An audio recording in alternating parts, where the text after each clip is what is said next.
Hello बच्चों, कैसे हो? आपका स्वागत है त्रिपान स्टडी सेंटर में। आज जो हम करने जा रहे हैं क्लास 12 एनआईएस बोर्ड का जो है ज्योग्राफी का चैप्टर नंबर 23। ये चैप्टर जो है काफ़ी महत्वपूर्ण है, development of mineral and energy resources. यानी देखा जाए तो भारत के खनिज एवं ऊर्जा संसाधन का विकास किस प्रकार हुआ है, इसके विषय में हम विस्तार पूर्वक यहाँ पर जो ज्योग्राफी के यानी भूगोल के चैप्टर में करेंगे। ये चैप्टर कई मायने में हर क्लास के बच्चों के लिए इंपॉर्टेंट है, चाहे वो सीबीएसई में पढ़ते हो, चाहे एनआईएस बोर्ड के बच्चे हो, चाहे यूपी बिहार बोर्ड के बच्चे हो, इवन कि जो बच्चे एग्जाम की तैयारी कर रहे हैं, कॉम्पिटिशन तैयारी कर रहे हैं, उनके लिए भी ये जो टॉपिक काफ़ी महत्वपूर्ण होगा। ठीक है, लेकिन आपको पता है टॉपिक स्टार्ट करने से पहले एक बात जो मैं हमेशा कहता हूँ, जिसको आपको सोचना भी चाहिए, विचार भी करना चाहिए और अमल भी करना चाहिए, वो ये है कि जब भी वीडियो देखिए पूरा देखिए, क्योंकि अधूरा जानकारी सदैव खतरनाक होता है। साथ में एक इंपॉर्टेंट बात ये भी रहता है, अगर आप पहली बार वीडियो देख रहे हो तो लाइक शेयर सब्सक्राइब करना मत भूलना, क्योंकि दोस्तों लाइक कीजिएगा तो बनाने वाले का मनोबल बढ़ता है, सब्सक्राइब कीजिएगा तो इससे ये होता है कि जब भी मैं कोई वीडियो डालूंगा उसका नोटिफिकेशन आपको समय रहते मिल जाएगा। और देखिए शेयर का मतलब ये होता है कि आपके थ्रू ना जाने किन बच्चों को हेल्प मिल जाए, ये आप भी नहीं जानोगे, इसलिए जो है आप शेयर जरूर करो। ठीक है, व्हाट्सएप स्टेटस पे भी लगाओ। दोस्तों एनआईएस सेंटर जो है कई मानने में बहुत से बच्चों के लिए हेल्पफुल है, चाहे वो 8th क्लास हो, 9th 10th 11th 12th हो, चाहे वो एनआईएस बोर्ड के बच्चे हों, ठीक है, चाहे बीए एमए के बच्चे हो, सभी क्लासों के लिए कुछ ना कुछ जो है त्रिपान सेंटर में उपलब्ध है। तो इसलिए आपके लिए ज़रूरी है कि आप सब्सक्राइब करके इसको चैनल को जो है सेव कर लो, नहीं तो बाद में अगर रिसर्च करोगे तो शायद आपको ये चैनल प्राप्त ना हो। तो इसलिए सोचना नहीं, विचार नहीं करना है, सब्सक्राइब करके जो है अपने पास सेव करना है। दोस्तों ये तो बात था आपके लिए, लेकिन आप देखते हैं हमारा आज टॉपिक क्या है। Next point is the most important here, growing production and consumption of electricity here. There is a most important point here, growing production and consumption of electricity here. Electricity is the most conventional and versatile for energy here. Versatile energy for here when coal, petroleum and natural gas are used for generating electricity. It is a called thermal energy and power generated from the running water is known as the water power. You know that there is a most important point here. When a coal, petroleum and natural gas are used for generating electricity, it is called a thermal energy. But power generated from the running water is known as the water power, or also called to hydroelectricity या hydropower. Yet another way of generating electricity is through the nuclear fusion and from atomic minerals. This energy is a term as nuclear power. It is also a thermal energy, but from a different source and need a highly developed technology here.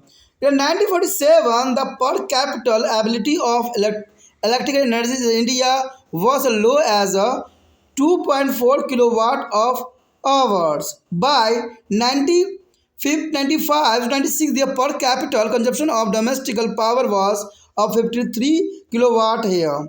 There is a most important here is a very increasing here 2.4 and 53. There is a most important here.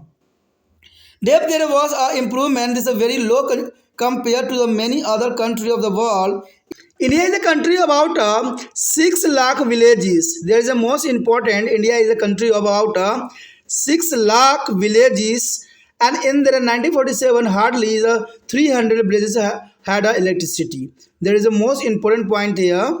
In 1947 only here 300 villages had electricity, but today here 6 lakh villages here. Now it has reached to the more than 5 lakh villages. This become possible because we have an increasing of production of electricity by about 85 times between 1947 to 2005. The installed power generation capacity in the country has increasing from 1,400 megawatt in 1947 to be there is the most important year 1,18,419.08 megawatt only, and 31 March 2000, and this is a compare of 80,902.4 megawatt is thermal and 30,935.63 is a megawatt hydro, and here is 3911 there is a 01 there is a megawatt there is a hydropower, but wind here are 2 1770 megawatt of nuclear. There is a most important here distribution of megawatt and production of a megawatt here comparison for each other.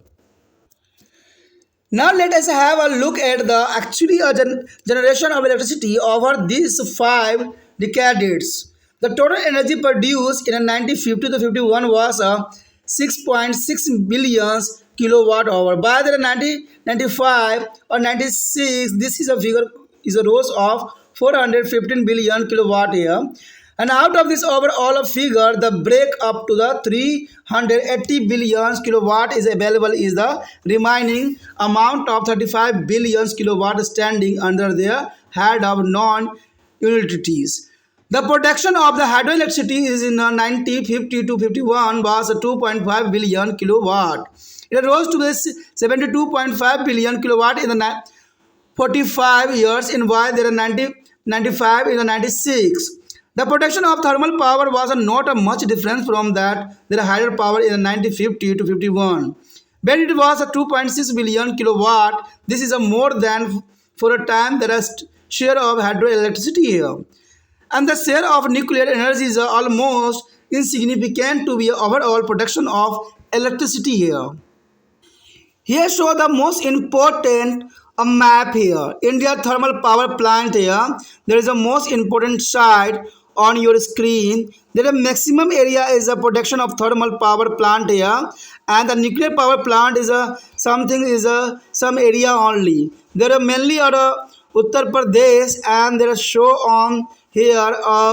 There is a Rajasthan side, and also is a Gujarat, and there is a Maharashtra also. There is a most important nuclear power plants are some state only, and thermal power plant is the maximum the all India. There is a most important show on your screen. यहाँ पर जो हमारे समक्ष आया है विद्युत का बढ़ता उत्पादन एवं उपभोग। देखिए कहते हैं विद्युत ऐसा चीज़ है जिसके बिना आज इंसान अपनी जीवन की कल्पना तक भी नहीं कर सकता। कहते हैं बिजली के बिना तो उनका जीवन ही एक अधूरा सा लगता है, क्योंकि जैसे ही हम घर में प्रवेश करते हैं विद्युत का जो है संचलन कर देते हैं, और यही जीवन को जो है आसान भी बनाया है तो बहुत ही दुष्कर्म जो है जीवन को भी बना दिया है। क्योंकि जो व्यक्ति विद्युत का अधिक उपयोग करते हैं संभवतः है कि उनका जीवन जो है बहुत ही मुश्किलों से गुजर रहा है। विद्युत का बढ़ता उत्पादन और उपभोग इसी बात की ओर संकेत कर रहा है, और ये बात बहुत ही महत्वपूर्ण उन सभी व्यक्तियों के लिए रहता है जो बिजलियों का जो है धड़ल्ले से उपयोग कर रहे हैं। इवन कि आज सरकार भी आंख बंद करके जो है बिजली को जो है सस्ता और फ्री करने के जो है फिरात में लगे हुए हैं। आने वाला समय में जो है बहुत ही मुसीबतों का सामना करना पड़ सकता है, क्योंकि कहते हैं विद्युत उत्पादन करना बहुत ही दुष्कर्म कार्य है और बहुत से जो है इसमें एनर्जी खर्च होती है, और इसको फ्री कर देना कहीं भी समझदारी का जो है परिचालक नहीं हो सकता है, और इस बात पर सरकार को एनालाइज करने की आवश्यकता है, जानने की।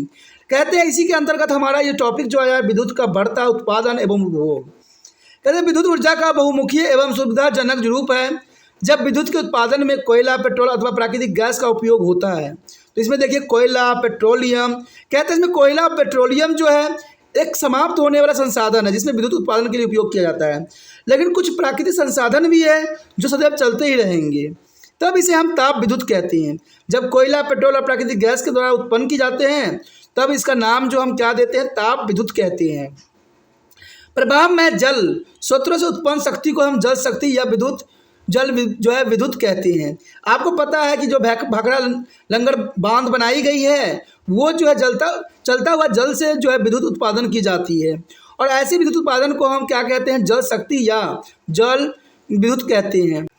इसके अतिरिक्त अगर विद्युत उत्पादन जो है खनिज के विखंडन से भी किया जा सकता है, इसमें कोई दो राय नहीं है कि इसके जो है विद्युत के जो है अपघटन से भी किया जा सकता है, यानी आणविक खनिजों के विघटन से भी विद्युत का उत्पादन किया जा सकता है, जिसे हम परमाणु बिजली कहते हैं। और परमाणु बिजली जो है आज के समय बहुत ही चलन में है, और ये खतरनाक भी आने वाला समय में हो सकता है। यह भी ताप विद्युत का ही एक रूप है, परंतु इसका स्रोत भिन्न है तथा इसके लिए उच्च विकसित तकनीक की आवश्यकता होती है। इसलिए जो है परमाणु बिजली का बहुत ही कम उपयोग किया जाता है भारत में। कहते हैं विदेशों में बहुत ही इसका उपयोग किया जाता है, लेकिन भारत में अभी कुछ ही क्षेत्रों में जो है परमाणु बिजली का उत्पादन की जा रही है। भारत में सन 1947 में प्रति व्यक्ति बिजली की जो उपभोक्ता मात्र 2.4 किलोवाट प्रति घंटे थी। यानी आप समझ सकते हो कि 1947 में जो है बिजली की जो खपत थी बहुत ही कम थी, लेकिन यही जो 1995 से 96 के अंतराल में देखें तो बढ़ के जो हो गया 53 किलोवाट प्रति घंटे हो गई। आप इस देखिए कंजप्शन कितना अधिक जो है बढ़ गया है कुछ ही समय में। अगर हम 2022 तक बात करें या 23 तक बात करें तो इसकी कंजप्शन जो है बहुत काफ़ी अधिक हो गई होगी। व्यापक सुधार एवं उत्पादन के बावजूद भी बिजली की प्रति व्यक्ति उपलब्धता विश्व के बहुत से देशों की तुलना में काफ़ी कम है। कहते हैं भारत में अभी भी कम है अगर दूसरे देशों के साथ हम तुलना करें तो, लेकिन कहते हैं वो दिन दूर नहीं है जब भारत जो है नंबर 1 जो होगा बिजली जो है कंजप्शन में बन जाएगा। क्योंकि लोग आज क्या कर रहे हैं आप देखते ही होंगे कि हर जगह जो है विद्युत का जो है बेकार यूज़ कर रहे हैं, यानी जहाँ पर उपयोग नहीं है वहाँ पर भी उपयोग कर रहे हैं और ऐसे ही बिजली को चलता हुआ छोड़ देते हैं। और ये सब कारण कुछ सरकार की नीतियों के कारण ही हुआ है। सरकार ने बिजली फ्री किया है, उनको ये भय रहती नहीं है कि बिजली के बिल आएंगे और वो धड़ल्ले से जो है उसका गलत उपयोग कर रहे हैं। और देखा जाए तो ये बहुत ही जो है विकट समस्या है और इस समस्या को जो है सरकार को समाधान करने की अभी ज़रूरत है। भारत में लगभग देखा जाए तो 6 लाख गांव हैं और कहते हैं 1947 में जो मुश्किल से ही था 300 गांव ही बिजली उपलब्ध थी। आप समझ सकते हो कि भारत में जो है 6 लाख गांव हैं, लेकिन 1947 में मुश्किल से अगर देखा जाए तो 300 गांव में ही बिजली उपलब्ध होती थी और आज बिजली करीब 5 लाख गांव में उपलब्ध है। और यह इसलिए संभव हो पाया सका है क्योंकि 1947 से 2005 तक के अंतराल में बिजली उत्पादन में जो है 85 गुना की अभिवृद्धि हुई है। यानी देखा जाए तो बिजली उत्पादन में काफ़ी जो है बढ़ोतरी किया गया है और कुल स्थापित उत्पादन क्षमता जो 1947 में लगभग 1400 मेगावाट थी, आज बढ़कर देखा जाए 31 मार्च 2005 तक तो देखा जाए तो इसकी बहुत है, यानी 1,18,419.5 जो है 09 किलोवाट हो गया है। तो आप समझ सकते हो कि कितना जो है यहाँ जो है डिफरेंस देखने को मिल रहा है 1,18,000 और यहाँ 1947 में देखा जाए सिर्फ 1,400 ही मेगावाट बिजली का जो है उत्पादन की जाती थी। और इससे में जो है 80,902.45 मेगावाट जो है ताप विद्युत है, यानी ताप विद्युत के द्वारा उत्पादन की जाती है। उसी के उपरांत अगर हम देखें तो यहाँ पर 30,935 जो है 63 मेगावाट जो है जल विद्युत के द्वारा उत्पन्न की जाती है। तो ये काफ़ी महत्वपूर्ण है। अगर देखें आगे तो 3,811.04 मेगावाट जो है पवन ऊर्जा के द्वारा उत्पन्न की जा रही है और 2,770 मेगावाट जो आणविक बिजली शामिल है। तो आप समझ सकते हो कि सबसे अधिक जो है ताप विद्युत के द्वारा उपयोग किया जा रहा है, उत्पादन किया जा रहा है। तो इस बात से हम जो है अनभिज्ञ नहीं रह सकते हैं। आइए हम सब देखें कि जो है विगत 5 दशकों में जो है विद्युत की वास्तविक उत्पादन कैसे रहा है। कहते हैं 1950 से 51 में कुल विद्युत उत्पादन जो था 6.6 अरब किलोवाट था, जो 1995 से 96 तक बढ़कर 415 अरब किलोवाट हो गया। अब देखिए 6.6 अरब किलोवाट और कहाँ 415 अरब किलोवाट हो गया। तो देखा जाए तो काफ़ी वृद्धि हुई है और इसमें से जो है 380 अरब किलोवाट ही विस्तृत जानकारी हमें उपलब्ध है। बाकी के 35 किलोवाट उपयोग के लिए नहीं है, शीर्ष में अंकित थे। जल विद्युत का उत्पादन जो 1950 से 51 में देखा जाए 2.5 अरब किलोवाट था, परंतु 45 वर्षों में यह बढ़कर जो है 72.5 अरब किलोवाट हो गया, जो कि काफ़ी महत्वपूर्ण बात को दर्शा रहा है। और 1995-96 तक इसको और भी बढ़ा। इसी प्रकार जो अगर ताप विद्युत का उत्पादन भी जो है जल विद्युत उत्पादन से कई ज़्यादा भिन्न था। कहते ताप विद्युत उत्पादन जो है 1950 से 51 में जो है 2.6 अरब किलोवाट था और यह वर्तमान जल विद्युत उत्पादन की तुलना में 4 गुना से भी अधिक है। और इस अवधि में जो है आणविक विद्युत ऊर्जा उत्पादन का कुल उत्पादन का स्थान जो है नगण्य था। यानी देखा जाए तो ये जो है बढ़ता ही चला जा रहा है और आने वाला समय में जो है हमें न्यूक्लियर पावर का ही उपयोग करना पड़ेगा, जैसे समय पैदा हो रहा है, लग तो यही रहा है कि हम जो है जो प्राकृतिक चीज़ों का उपयोग कर रहे हैं विद्युत उत्पादन में, हमें लगता है कि वो कम पड़ जाएगा और हो सकता है कि हम परमाणु का भी सहारा लें, तो ये काफ़ी विकट समस्या जो है खड़ी होने वाली है आने वाला समय में। अगर व्यक्ति जो है आज भी नहीं समझे, नहीं सोचे, तो इस पर जो है आने वाला समय में बहुत ही विकट समस्या पैदा हो सकती है। चलिए देखते हैं मैप में कि मैप में इस क्षेत्रों को किस रूप से प्रदर्शित किया गया है।